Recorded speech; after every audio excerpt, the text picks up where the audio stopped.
우리가 지난 시간에는 예수 그리스도의 일꾼에 대한 말씀을 보았습니다. 누가 예수 그리스도의 일꾼인가? 하나님의 비밀을 아는 자. 그 하나님의 비밀은 예수 그리스도였고 복음을 아는 자였습니다. 그래서 예수 그리스도를 알고 복음을 아는 자는 하나님과의 관계가 정상적인 관계로 정립되어져 있어서 주님 앞에 충성된 믿음의 삶을 사는 성도가 곧 그리스도의 복음의 비밀을 아는 자라 그랬습니다. 오늘은 지난 시간보다 더 강한 어조로 사도 바울이 고린도 교회를 향하여서 하나님의 은혜가 어떤 것인지에 대해서 말씀합니다. 하나님의 은혜가 어떤 것인지 전할 뿐만 아니라 그 하나님의 은혜로 인한 성도가 일상 속에 살아가는 은혜에 의한 실제적 삶의 모습이 어떠함을 사도 바울의 삶을 통해서 보여주면서 고린도 교회 안에 성도들이 그 주님의 은혜를 알지 못하고 그 하나님의 은혜를 알지 못한 바른 삶이 아닌 그릇된 잘못된 믿음의 삶을 사는 것을 사도 바울이 지적하고 책망하는 것을 본문을 통해 보게 됐죠. 그래서 오늘 우리는 이 말씀을 보면서 내가 주님 앞에 구하고 살아가는 은혜와 그 은혜에 의한 실제적 삶의 모습이 하나님의 진리와 어느 정도로 부합된 믿음의 삶인지 이 말씀 앞에 내 믿음의 모습을 점검하는 그런 기회가 되기를 주 이름으로 축복합니다. 우리들은 늘 하나님 앞에 나올 때 간절히 구하는 것이 두 가지가 있다 생각을 해요. 하나는 하나님의 은혜라 생각이 됩니다. 늘 주님 앞에 우리는 그 주님의 은혜를 구하죠. 또 하나님의 복을 구하기도 합니다. 자, 그런데 그 하나님이 주시는 그 은혜와 하나님 주시는 은혜로 인한 복의 그 실질적인 삶의 모습이 어느 정도로 성경의 진리의 말씀 앞에 비춰볼 때 왜곡되어져 있는가를 말씀을 통해 확인해 볼까요? 6절 말씀 우리가 읽었는데 다시 한번 보도록 하십시다. 6절 시작. 형제들아 내가 너희를 위하여 이 일에 나와 아볼로를 들어서 본을 보였으니 이는 너희로 하여금 기록된 말씀 밖으로 넘어가지 말라 한 것을 우리에게서 배워 서로 대적하여 교만한 마음을 가지지 말게 하려 함이라. 아멘. 사도 바울은 6절의 말씀에서 자신과 아볼로를 들어서 본을 보였다 그렇게 말씀을 해요. 그 본이라 함은 말씀 밖으로 넘어가지 않는 삶이랍니다.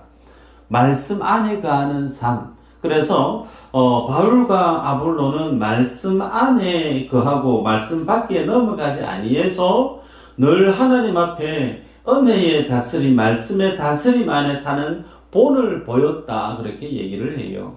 이 말의 의미는 빗대어 고린도 교회의 모습을 지금 고발하듯이 얘기하고 있는 거예요.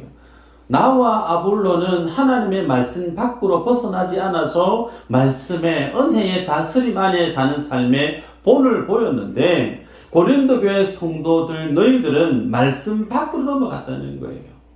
말씀 밖으로 넘어간 그 증거가 뭐냐면 서로가 서로에게 대적하는 마음을 갖고 교만한 마음을 가져서 서로에게 하나님이 하나 되게 만들었던 그 교회의 하나됨을 서로 교만해서 헐뜯고 비방하고 그래서 교회를 사분오열로 만들어 놓은 고린도 교회의 믿음 없는 은혜 없는 그 삶에 대해서 가르치고 있습니다. 그래서 우리들은 본문을 통해 바로 드러나는 사실이 뭐냐면 하나님은 십자가 위에서 피 흘려 죽으심으로 친히 하나님의 교회를 하나의 교회로 만드셨다는 거예요. 교회를 만드신 이는 사도 바울이 아니고 베드로가 아니고 하나님이 교회를 만드셨다는 거죠. 그 교회는 오직 예수 그리스도를 머리로 한 하나의 교회였는데 그 하나의 교회를 사분오열로 쪼개고 나누게 되어지는 사단이 주로 쓰는 가장 큰 무기가 뭐냐면 교만이라고 하는 부분이죠. 여러분, 그래서 영적인 교만에 빠져있는 성도에게 드러나는 가장 일반적인 모습이 뭐냐면 자기 자신이 특별하다. 나는 다른 어떤 누구보다 우월하고 대단한 사람이다. 그렇게 자기 자신을 과대평가하는 경향이 많습니다.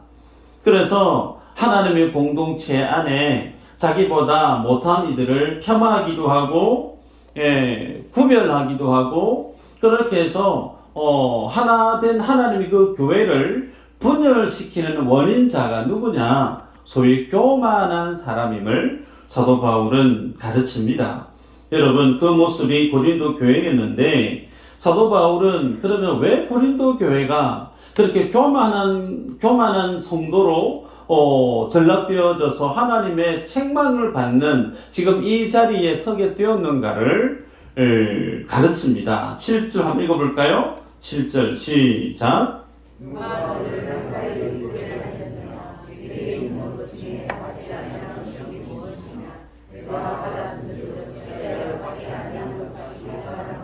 아멘. 고린도 교회가 바울과 아볼로가 본을 보였던 말씀 밖에 넘어가지 않는 삶을 살지 않고 말씀 밖으로 넘어가 버리고 교만하게 행하게 되어졌던 이유가 어디에 있느냐면 모든 것이 하나님이 그들에게 주신 선물인데, 은혜에 의해 주어진 선물인데 그 하나님이 내게 주셨던 그 은혜를 마치 하나님께로부터 받지 않은 것으로 여겼다는 거예요. 그 말은 하나님이 내게 주신 은혜로 내가 주어진 그 모든 삶을, 성령의 은사를, 주어진 삶의 축복을 사는 것으로 받아들여야 됨에도 불구하고 그렇지 않고 내가 애써서, 내가 특별해서, 내가 자격이 되어져서 내가 열심히 노력한 결과로 이것은 내가 만들어낸 것으로 해석하고 이해했기 때문에 뭐 했다고 얘기하냐면 자랑했다라고 얘기하는 거예요. 그래서 여러분, 말씀을 통해 우리가 깨닫게 되어진 것이 뭐냐면 하나님의 은혜로 되어진 것으로 인정하고 아는 성도는 그 속에 나의 것으로, 나의 능력으로, 나의 어떤 업적으로 포장할 만한 자랑거리가 1도 없어요. 그런데 하나님과 독립되어져서 하나님과 떨어져서 내 힘으로, 내 능력으로 내가 뭔가를 만들어내고 그것을 일궈낸 삶으로 자기 자신을 이해하게 되어지는 사람은 자랑할 게 참 많다는 거예요. 근데 그 자랑 이면에는 무엇이 자리에 있느냐면 교만함이 그 밑바닥에 자리에 있다는 겁니다. 그래서 성경은 우리 성도들을 향하여서 명령을 합니다. 고린도후서 13장 5절에 너희는 믿음 안에 있는가? 너희 자신을 시험하고 너희 자신을 확정하라. 예수 그리스도께서 너희 안에 계신 줄을 너희가 스스로 알지 못하느냐? 그렇지 않으면 너희는 버림받은 자니라. 주님이 예수 믿고 살아가는 우리들에게 명령을 하시는데 어떤 명령을 하시느냐면 너희가 믿음 안에 있는지 시험해라. 너희가 믿음 안에 살아가고 있는지 너의 믿음을 확정해라. 여기서 시험하라, 확정하라 이 말의 의미는 같은 의미예요. 두 번 같은 일을 반복하고 있어요. 그 정도로 하나님 앞에 서 있는 나의 믿음이라고 하는 이 삶이, 믿음에 대한 증거가 하나님이 말씀하고 있는 내용과 어느 정도로 같은 것인지 너희가 스스로 점검하고 또 체킹해라, 그렇게 말씀합니다.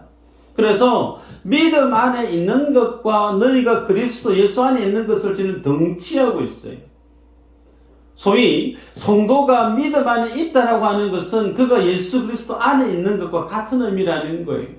그런데 믿음 안에 있는 것을 내가 잘 모르겠다라고 하는 것, 그 말의 의미는 모든 것이 하나님의 은혜로 주어진 것임을 알지 못하는 사람, 소위 내가 먹고 마시고 살아가고 교회에서 주어진 그 모든 일을 감당하는 그 모든 일이 된 결과가 오로지 하나님이 주신 은혜에 의한 결과임을 알지 못하는 사람, 그 사람은 믿음 안에 있는 사람이 아니고, 믿음 안에 있지 않는 그 사람은 어떤 사람이느냐면 그 안에 예수님의 함께 거함을 알지 못하는 사람이라 뜻입니다.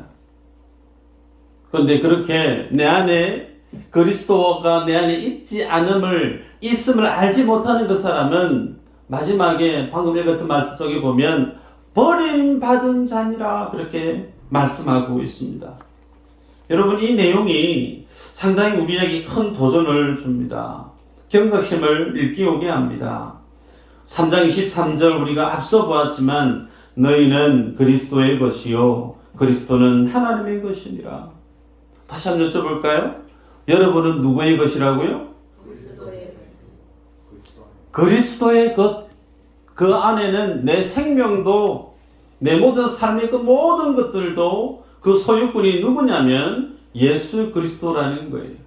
그 주님이 내게 주인으로 오셔서 행하는 그 모든 삶의 결과는 그 안에 내 뜻대로 잘된 것도 있고 내 뜻과 잘못된 실패한 것도 있을 수 있어요. 근데 그 모든 것들이 무엇이 된 결과냐?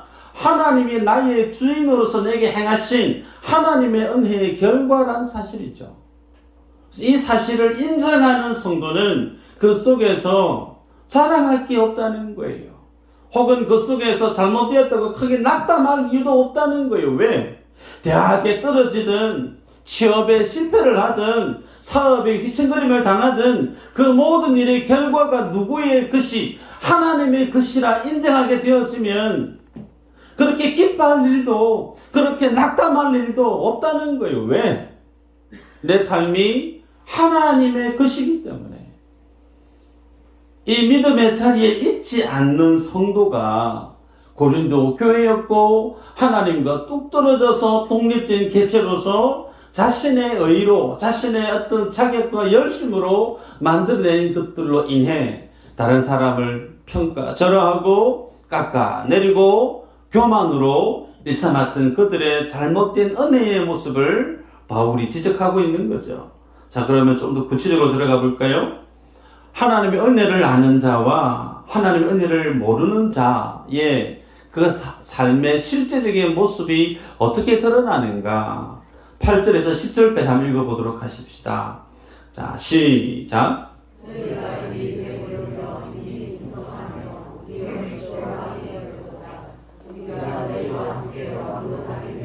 참으로 너희가 왕이 되기를 원하노라. 내가 생각하건대 하나님이 사도인 우리를 죽이기로 작정된 자 같이 끄트머리에 두셨음에 우리는 세계 곧 천사와 사람에게 구경거리가 되었노라. 우리는 그리스도 때문에 어리석으나 너희는 그리스도 안에서 지혜롭고 우리는 약하나 너희는 강하고 너희는 존귀하나 우리는 비천하여. 아멘.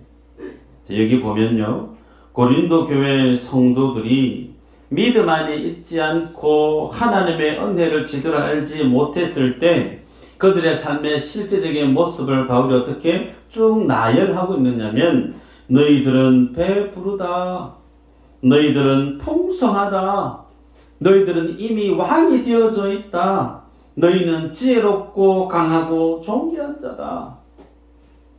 고린도 교회 성도들이 자신의 삶의 모습, 하나님 앞에 서 있는 믿음의 이해를, 하나님이 내게 은혜를 주신 그 모든 이해를 마치 이와 같이 이해하고 받아들였다는 거예요. 여러분, 이 고린도 교회가 주님 앞에 살아가고 있는 이 믿음의 자세를 볼 때 우리들이 놀라지 않을 수가 없습니다. 왜 그런가? 고린도 교회 성도들이 주님 앞에 가지고 살아가는 이 믿음의 모습과 내가 주님 앞에 살아가는 나의 믿음의 모습이 거의 다르지 않기 때문에 그래요. 솔직히 볼까요?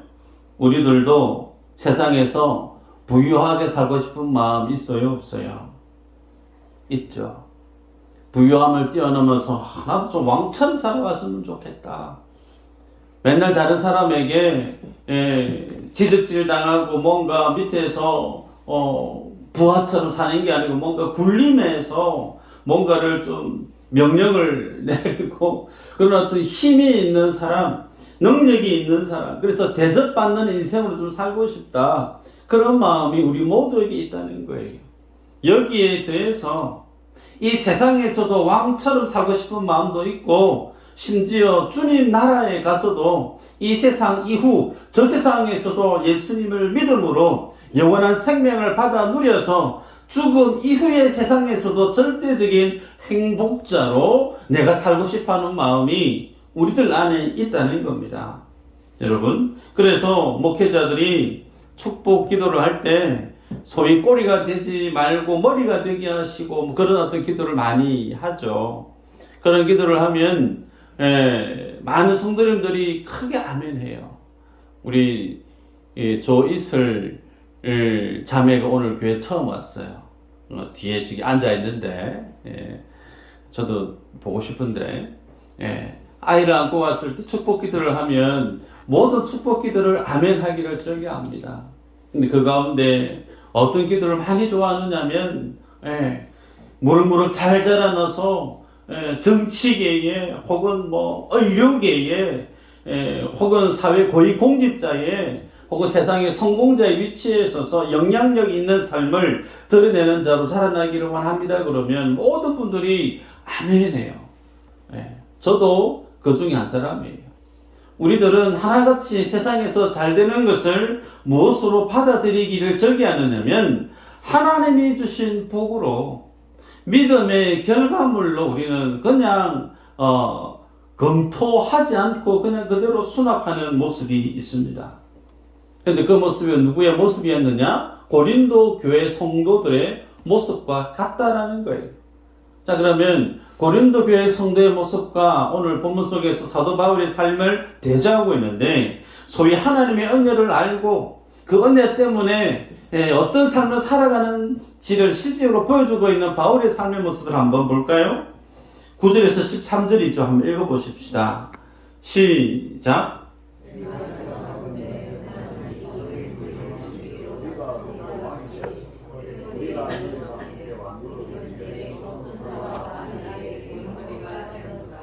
우리는 그리스도 때문에 어리석으나 너희는 그리스도 안에서 지혜롭고, 우리는 약하나 너희는 강하고, 너희는 존귀하나 우리는 비천하여 바로 이 시각까지 우리가 줄이고 목마르며 헐벗고 매맞으며 정처가 없고 또 수고하여 친히 손으로 일을 하며 모욕을 당한 적 축복하고 박해를 받은 적 참고 비방을 받은 적 권면하니 우리가 지금까지 세상의 더러운 것과 만물의 찌꺼기 같이 되었도다. 아멘. 여기서 하나씩 볼까요? 9절에 보면 끄트머리에 두셨다. 세상의 구경거리로 두셨다. 그 말씀이 있어요. 이게 어떤 의미냐면 여러분이 중세 영화를 보시면 전쟁을 하고 난 이후에 로마 군인들이 승리하고 나서 다시금 회군을 하죠. 그러면 돌아올 때 10가지 프레이드를 합니다. 그러면 많은 사람들이 꽃가루를 던지죠. 그러면서 환영을 합니다.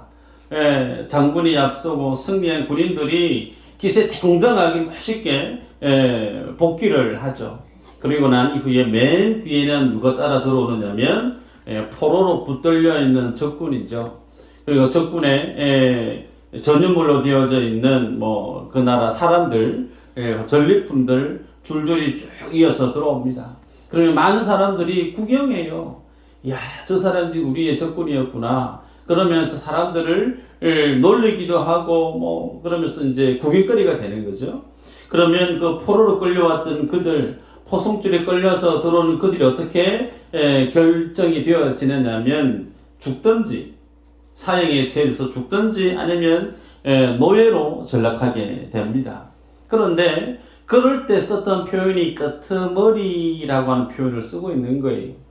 여러분, 사도 바울이 하나님을 만나고 나서 하나님이 바울에게 은혜를 주었고 그 놀라운 은혜의 실질적인 삶의 모습이 마치 자기는 만물의 세상에 찌꺼기와 같고 그리고 끄트머리 인생 죽이기로 작정된 영혼처럼 그렇게 내가 서 있다. 구경거리가 되어져 있다. 그렇게 얘기합니다. 10절에서 우리는 그리스도 때문에 그러면서 어리석고 약하고 비천하고 심지어 이 편지를 쓰고 있는 그 지금까지도 사도 바울은 줄이고 목마르고 헐벗고 매맞고 집도 절도 없이 정처 없이 떠들고 내가 일하지 않으면 먹고 살아갈 수 없어서 생계를 내가 직접 책임져야 되고 모욕과 박해를 받고 그럼에도 세상을 향해서 내가 축복하고 살아간다. 결국은 바울과 비롯한 사도들이 세상의 더러운 것과 만물의 찌꺼기같이 되었다라고 얘기해요. 여러분, 고린도 교회 성도들이 하나님께로부터 기대하고 살았던 삶의 실제적인 모습과 하나님의 은혜로 살아가고 있는 사도 바울의 삶의 실제적인 모습이 이렇게 천지 차이고 극명하게 대조를 이룹니다. 여기에서 만물의 찌꺼기라고 하는 표현을 쓰는데, 이 내용은 헬라 시대 때 분노한 신에게 그 분노를 다스리기 위해서 인신제사, 인신제물을 드렸을 때 그 제물을 쓰였던 사람들, 그들을 표현할 때 쓰던 말이 찌꺼기라고 하는 표현이에요. 죽이기로 작정된 사람처럼 하나님이 사도 바울과 사도들을 그렇게 세상에 구경거리로 만들었다는 거예요. 그는 사도 바울이 바라보는 겁니다. 고린도 교회 성도들, 내가 볼 때 너희들은 이미 존귀한 자고 왕과 같은 삶을 살고 있다. 그런 삶을 사는 너희 앞에 나의 모습은 끄트머리 인생이고 찌꺼기와 같은 인생이다. 여러분, 좀 전에 10절에 방금 읽었지만, 그리스도 때문에 어리석으나 너희는 그리스도 안에서 지혜롭고 우리는 약하나 너희는 강하고 너희는 존귀하나 우리는 비천하다, 그렇게 얘기를 했습니다. 여러분, 바울이 받았던 그 은혜가 중간에 바울의 삶들 속에서 바뀌어진 적이 있었는가? 그런 적 없어요. 다메섹 도상에서 예수를 만나서 넘치는 그 은혜의 비밀을 알고 난 이후에 벅찬 구원의 감격과 그 비밀을, 그 은혜를 고스란히 담아서 그가 전했던 교회가 누구였느냐면 고린도 교회란 말이에요. 그가 고린도 교회를 개척하면서 주님께로 받았던 그 은혜를 그대로 고린도 교회 성도들에게 다 쏟아부었는데, 그렇게 복음을 전했던 초기 바울의 그 모습은 지금 이 편지를 쓰고 있는 지금까지 그 마음속에 그 하나님의 은혜가 바뀌어진 적이 있었느냐? 없어요. 바울의 삶은 그 복음을 전했던 그때나 지금이나 그가 순교의 마지막의 삶을 살았던 그때나 일평생 주님께 받았던 그 은혜의 모습은 동일해요. 같단 말이에요. 그런데 그 은혜를 받아 누렸던 고린도 교회의 모습은 바뀌어져 버렸다는 거예요.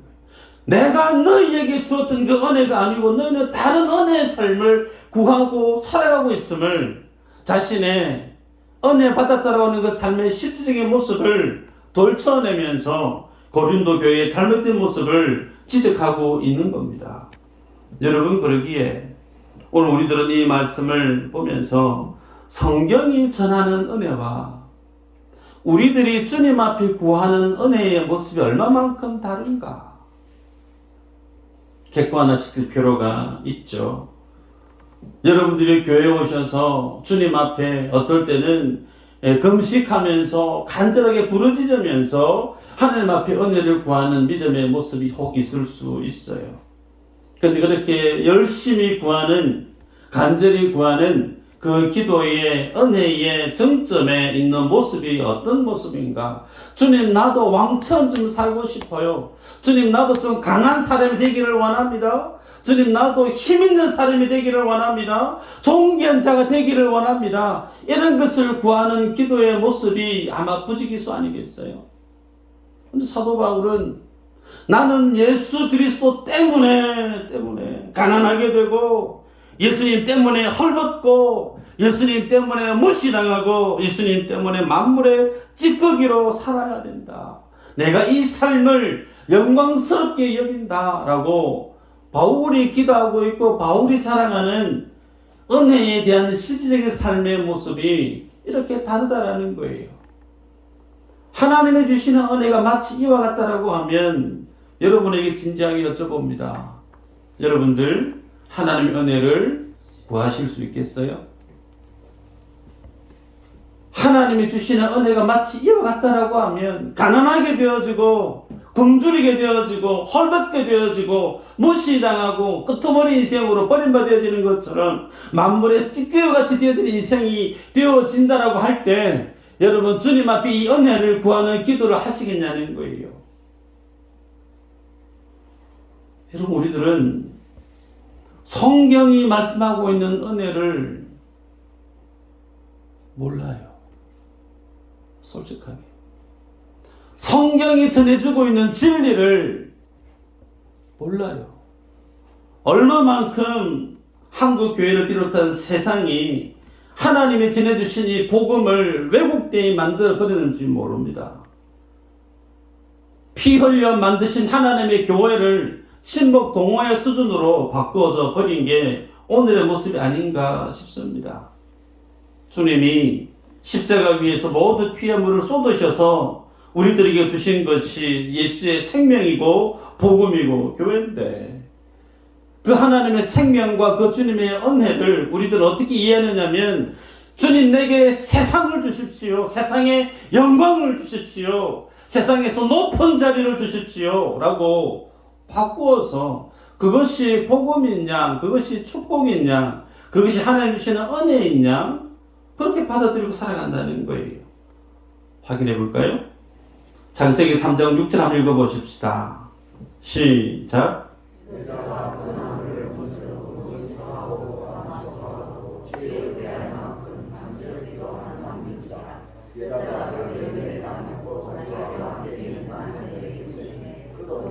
아멘. 선악과 실패한 아담의 모습이죠. 보니까 먹음직하고 보암직하고 지혜롭게 할 만큼 첫째 아담이 이 유혹에 넘어지고 맙니다. 둘째 아담으로 오신 예수님이 똑같이 사단에게 시험을 당합니다. 먹음직스러운 시험, 돌돌로 떡을 한 만들어 먹어봐봐. 네. 그리고 보암직하고 지혜롭게 할 만큼 세상에 가장 좋은 것을 보여주고 난 다음에 내한테 한번 저랑 해볼래? 첫째 아담에게 주었던 보암직, 먹음직, 지혜롭게 할 만큼 탐스럽게 할 그 모든 가치를 예수님께 똑같이 들이대었는데, 예수님은 말씀으로 정확하게 사단의 유혹을 이겨내셨어요. 승리하신 예수님이 십자가에서 죽으시기까지 그렇게 고백했던 사단의 시험을 이겨냈던 그 하나님의 복음의 말씀의 능력을 끝까지 주님은 완성해 내셨습니다. 그렇게 해서 우리에게 주신 것이 예수의 생명이고 하나님의 나라란 말이에요. 그런데 오늘날 인생들이, 성도라고 하는 이들이 교회에 와서 뭘 구하느냐면 먹음직스러운 거 구한다는 거예요. 보암직스러운 것을 구한다는 거예요. 세상에서 지혜롭게 할 만한 것들을 구하기에 힘쓰고 살아가고 있다는 겁니다. 여러분, 성경은 단호하게 얘기합니다. 요한일서 2장 15, 17절에 이 세상이나 세상에 있는 것들을 사랑하지 말라. 누구든지 세상을 사랑하면 아버지의 사랑이 그 안에 있지 아니하니 이는 세상에 있는 모든 것이 육신의 정욕과 안목의 정욕과 이생의 자랑이니 다 지나가 버린다. 다 지나가 버린다. 세상을 사랑하고 세상을 자랑하고 세상에 좋은 것을 구하는 그것은 오히려 십자가의 원수로 행하는 삶의 모습임을 고린도 교회 성도들이 몰랐다라는 거예요. 내가 왕처럼 높아지고 존귀해지고 힘 있는 사람으로 높아지기를 즐겼던 그것이 곧 십자가의 원수로 행하는 삶임을 사도 바울은 자신의 삶을 빗대어서 그들의 잘못된 신앙을 지적하고 있는 겁니다. 여러분, 그러기에 은혜를 아는 자는 예수님 때문에 왕의 자리에 앉기를 즐겨하기보다 끄트머리 인생으로 가는 것을 더 즐겨해요. 예수님의 은혜를 아는 자는 끄트머리 인생뿐만 아니라 만물의 찌꺼기와 같은 마치 재물로 들여질 인생으로 사는 것을 더 즐겨한다는 거예요. 그러면 오늘 우리에게 질문해 보십시다. 나는 어떤 인생을 살기를 원하는가? 그리스도 안에서. 내가 주님 안에서 예수님 때문에 끄트머리의 인생을 살기를 내가 각오하고 그것을 기쁨으로 받아들일 만한 믿음이 내 안에 있는가? 그것보다 나는 세상에서 왕처럼 살기를 더욱더 원하는 마음이 있는가? 솔직히 우리 안에는 왕처럼 살고 싶어하는 마음이 더 많을 수 있어요. 근데 왜 그럴까요? 사도 바울에게 주었던 그 은혜와 오늘 우리가 살아가고 있는 믿음의 삶의 모습이 이렇게 극명하게 달라 보이는 이유가 어디에 있는가? 말씀을 볼까요?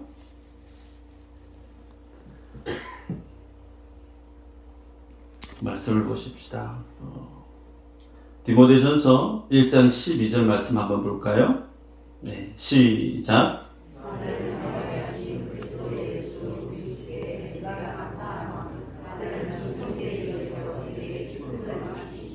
아멘. 사도 바울에게 직분을 맡겼다라는 거예요. 그 직분을 맡겼던 사도 바울이 자기 자신을 어떻게 해석하고 있느냐면 디모데전서에서 나는 죄인 중에 괴순이라 그랬어요. 내가 예수 그리스도의 핍박자였다라는 거예요. 내가 그렇게 핍박자였고 예수 그리스도의 괴수였는데 그런 내게 주님이 사명을 주시고 직분을 맡겨주셨다. 그래서 그 직분 때문에 받아들인 이 삶의 이 모습의 이 세상의 지금의 이 모습은 장차 주님이 내게 주실 그 영광과 비교해보면 좋게 비교할 만한 것이 못 된다라고 얘기하는 거예요. 그 말의 의미는 오늘 우리가 예수님을 믿으면서 하나님이 주실 그 영광을 보지 못한다라는 거예요. 예수 안에 있는 그 하나님의 은혜를, 그 하나님의 부요함을, 그 하나님의 영광을, 천국에 대한 그 황홀함을, 그 가치를 모르니까 우리가 이 땅의 가치에 세상의 영광을 구하는 자로 살게 되어졌다는 겁니다. 여러분, 하나님의 은혜를, 하나님의 진리를 보지 못하면 우리는 십자가의 원수로 살아가는 삶을 살아가면서 그것을 하나님의 복이라고, 하나님의 은혜라고 착각하며 살아갈 수 있습니다. 아닙니다. 우리들은 그 하나님의 은혜를, 그 하나님의 부요함을, 천국의 그 영광을 볼 수 있어야 돼요. 그 영광을 보는 자는 내가 비록 십자가에 괴수였고 주님을 핍박했던 인생인데 그런 나를 내게 직분을 주셔서 사도라는 직분을 주셔서 이 사명을 감당케 하십니까? 내가 만물의 찌꺼기와 같아도 끄트머리 인생과 같아도 주님 나는 행복합니다. 나는 기쁩니다. 나는 감사합니다. 라고 바울은 그의 삶의 여정 속에 기쁨을 증거하고 감사를 증거하고 있어요. 여러분 우리가 기억하셔야 돼요.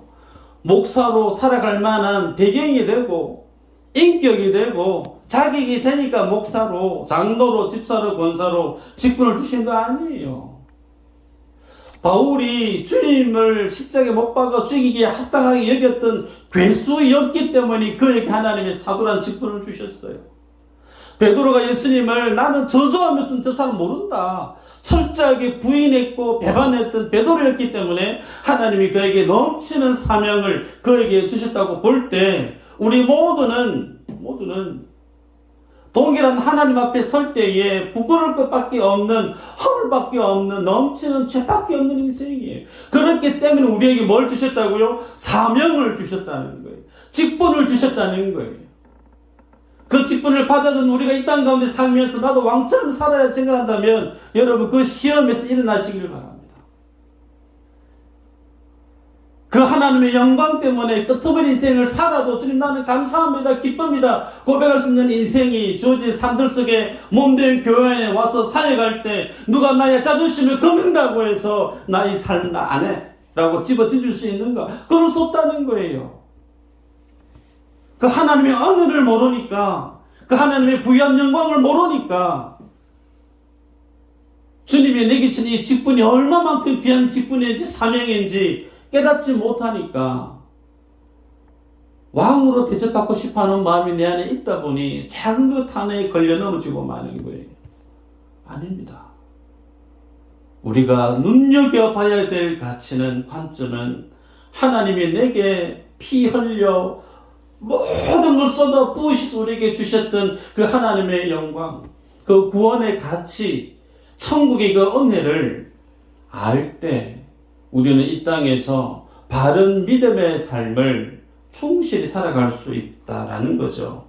바라기는 주님 안에서 왕처럼 살기를 기뻐하기보다 끄트머리 인생으로 살기를 기뻐하고 절개하는 여러분들 되시길 축복합니다. 만물의 찌꺼기처럼 주님 앞에 마음껏 쓰임받다가 세상 아쉬울 것 없는 것처럼 주님 앞에 기쁨으로 주님 나를 빨리 불러주시니 감사합니다. 그 마음으로 잡고 살아갈 수 있는 믿음의 인생 되기를 주님으로 진심으로 축복합니다. 기도하겠습니다.